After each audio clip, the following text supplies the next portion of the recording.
Hello everyone. The reason I'm recording this video is because I promised a few people that I'm going to show them my method of carburetor removal. You know, there's at least a dozen videos about removing the carburetors of big Viragos, 700, 750s and so on. My method is a tad different though. It differs from the process described in the manual, and it also differs from the methods shown on the other videos that you can watch on YouTube. A couple of things before we start. Now, my carb setup is not exactly stock, however, the mounting method is exactly the same. So I can show you how you can get your stock carbs off, because as you can see, this is still a dual setup, not a single. I have a second carb on the other side of the bike. They're just not the ones that came with this motorcycle from the factory. They came off the successor of this bike, the 1100 Virago. The successor is the V-Star 1100 or Dragstar 1100 as it is called in Europe, the XVS 1100. So these carbs mount the same way. The cables are routed differently and they have different snorkels for the airbox, like this one. Well, this is a DIY job, but never mind that. So yeah, I'm going to show you how I take my carburetors off. Now, in this situation that you see in front of you, I already removed a couple things. I assume that you can get to this point quite easily, because all you need to do is to remove this chrome thingy with the grill on the side. That is your air filter. You have a very similar thing on the other side, although in most cases that is empty. So you have to remove these pods. The other thing you need to do is remove the seat, unbolt the tank and prop it up with something so it is lifted.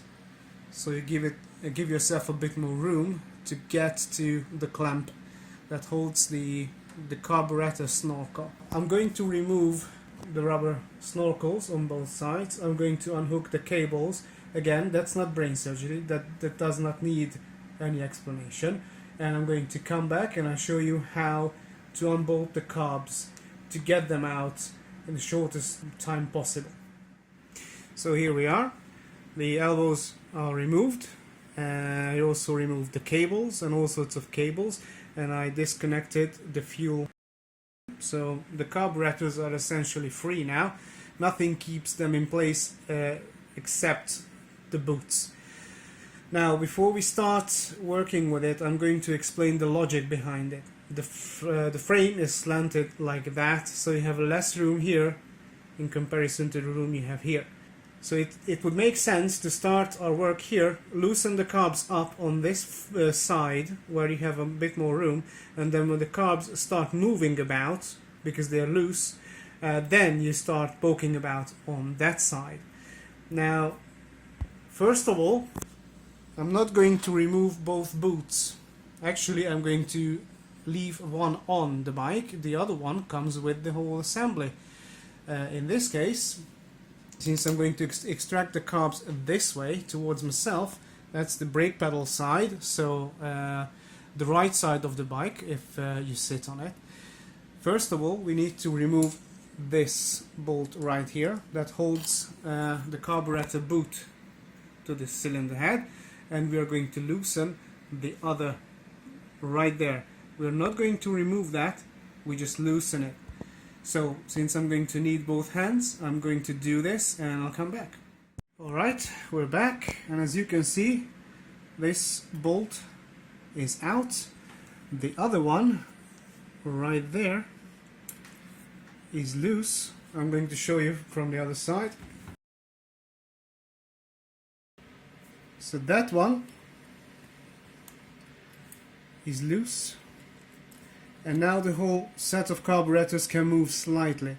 The next step, well, I almost forgot to mention, the clamp that holds the carb into the rubber boot stays on, tightly on. You don't touch that.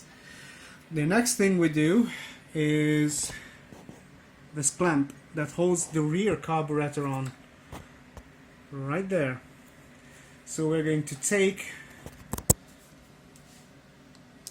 a 3mm, well, or a Phillips screwdriver, whatever you have. So basically you leave this boot on the bike and just pop the carb out of the rubber. On the other side you leave the rubber on the carb and remove the whole thing from the bike. So now we can wiggle this thing out. Oh, that's already off. What the heck? And now the carburetor can go across the bike. It's as easy as that. However, one word of warning, you have this bolt right here.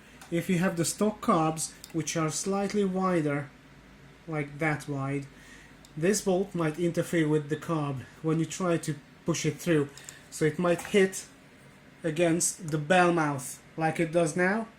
Now if you experience that, you can just undo it with your fingers and take that bolt out of the way.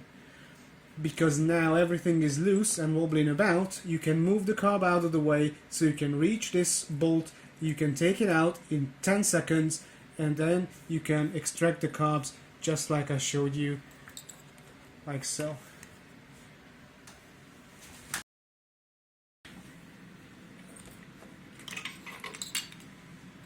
And that's all there is to it. Thanks for watching, take care.